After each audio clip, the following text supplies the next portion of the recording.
My wife Sarah always said I was overreacting. Whenever I questioned why she was always on her phone, smiling at the screen, she'd just roll her eyes. "It's just work, Mark," she'd say. "You need to relax." I tried to believe her. I really did. We'd been married for 7 years and I loved her. But a knot of suspicion was tightening in my gut, and I couldn't ignore it anymore. It wasn't just the phone.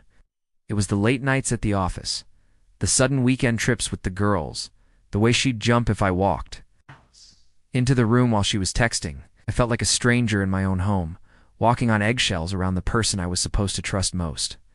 One evening, she came home later than usual, smelling faintly of a cologne that wasn't mine. She breezed past me, gave me a quick peck on the cheek, and said she was exhausted and going straight to bed.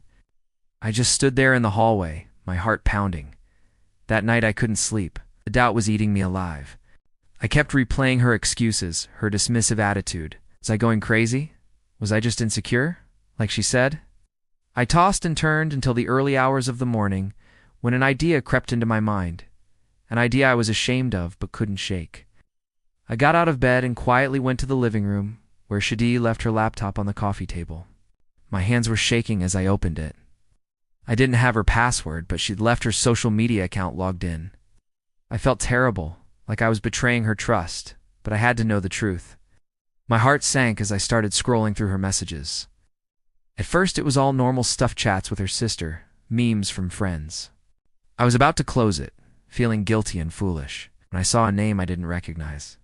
Alex. Their conversation history was short, which was odd. Oh. It looked like she'd been deleting their chats, but then I saw it. She must have forgotten to clear the trash folder. My blood ran cold. I clicked on the deleted messages, and there it was, laid out in black and white. Months of conversation. Flirtatious jokes that quickly escalated into declarations of love. Plans for secret meets. Details of their time together. There were messages from the very nights she told me she was working late. There were photos, too. Photos of them together, smiling, looking happier than I'd seen her look with me in years. He was the work colleague she'd mentioned a few times. The one she said was just a friend. The cologne must have been his. Every word was a punch to the gut. She wasn't just texting him. She was living a whole other life. She called him my love. She told him things she'd never told me. The worst part was reading her messages complaining about me. How I was boring, predictable, and clueless. She described our life together as a cage she couldn't wait to escape. The woman I loved, the woman I had built a life with, saw me as an obstacle. I wasn't overreacting. I was being gaslit and deceived in the most painful way possible.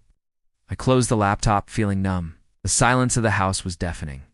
I walked back to our bedroom and looked at her sleeping peacefully, completely unaware that her world and mine was about to shatter.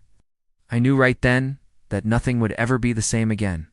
The trust was gone, incinerated by the glow of a computer screen. In the morning, there would be a conversation, but it wouldn't be about me overreacting anymore. It would be about her lies, and it would be our last.